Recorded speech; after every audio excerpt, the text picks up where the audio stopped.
મને કહેજો ટાર્ઝન ને દાઢી કેમ નથી ઉગતી? કેમ કે તે ફિક્શન કેરેક્ટર છે, તે અસલી નથી. અને ડિઝનીવાળા ઈચ્છે છે કે તેમના મેલ કેરેક્ટર ક્લીન શેવ વાળા હોય. તરવાથી ચરબી ઘટે છે તો પછી વેલ માછલી જાડી કેમ હોય છે? વેલ જાડી એટલા માટે હોય છે, ચરબીનું જાડું સ્તર ઠંડા સમુદ્રના તાપમાનમાંથી ઇન્સ્યુલેશન પૂરું પાડે છે અને તે ચરબીના જાડા સ્તરને બ્લબર કહેવામાં આવે છે. બ્લબર એ પણ મહત્વનું છે કારણ કે તે ઉર્જાનો સંગ્રહ કરે છે, જે જ્યારે ખોરાક અનુપલબ્ધ હોય ત્યારે પ્રાણીને ઉર્જા પૂરી પાડવા માટે તોડી શકાય. તેને આજીવન સમુદ્રના ઠંડા તાપમાનમાં રહેવાનું હોય છે, એટલે માણસ આજીવન સમુદ્રમાં રહેવા માટે નથી બન્યા. તેથી જ્યારે માણસ સ્વિમિંગ કરે છે ત્યારે તેને પાણીમાં ઘણી બધી ઉર્જાનો ઉપયોગ કરવો પડે છે, જેમાં તરવાથી હૃદયના ધબકારા વધે છે અને ઘણી બધી કેલરી બર્ન થાય છે, જેનાથી ચરબી ઓછી થાય છે.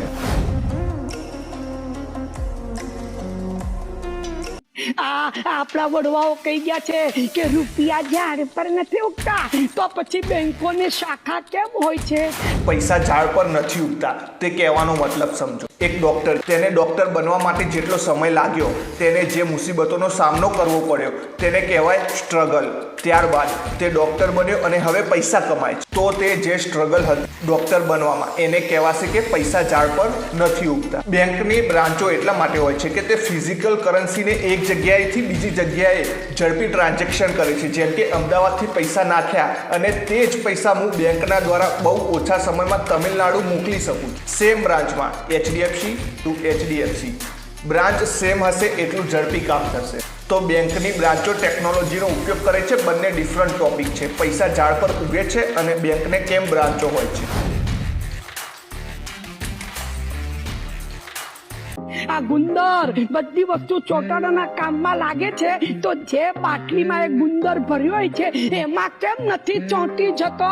જ્યારે ફેવિક્વિક બોટલમાં હોય છે ત્યારે તે હવા સાથે પ્રતિક્રિયા આપતું નથી અથવા કાર્બનિક દ્રાવ્ય બાષ્પીભવન કરતું નથી. તેથી જ્યારે બોટલને વધુ સમય માટે ખુલ્લી રાખવામાં આવે છે ત્યારે કાર્બનિક દ્રાવ્ય બાષ્પીભવન થઈ જાય છે અને બોટલને જાતે જ ચોંટી જાય છે. મોટાભાગની ગુંદરની બોટલની અંદરની બાજુએ વળગી રહેતી નથી કારણ કે તેને સેટ કરવા માટે હવાની જરૂર હોય છે. જો તમે બોટલની ટોપી છોડી દો છો અથવા જેમ જેમ બોટલ ખાલી થવાની નજીક આવે છે, જેથી બોટલની અંદર વધુ હવા હોય, તો ગુંદર વધુ ચોંટી જશે.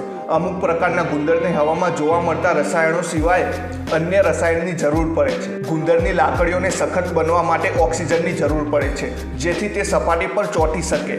બોટલની અંદર હવા કે ઓક્સિજન ન હોવાથી તે ચોંટી જતું નથી.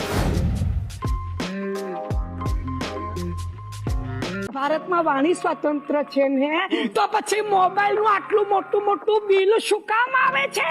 બીકોઝ તમે જે સર્વિસનો ઉપયોગ કરો છો તેના માટે ટેલિકોમ કંપનીને ટાવરને, સર્વરને એ બધાનો જે ખર્ચો આવે છે. બાકી તમે પહાડો પર જઈને બૂમો પાડો, કોઈ બિલ નહીં આવે.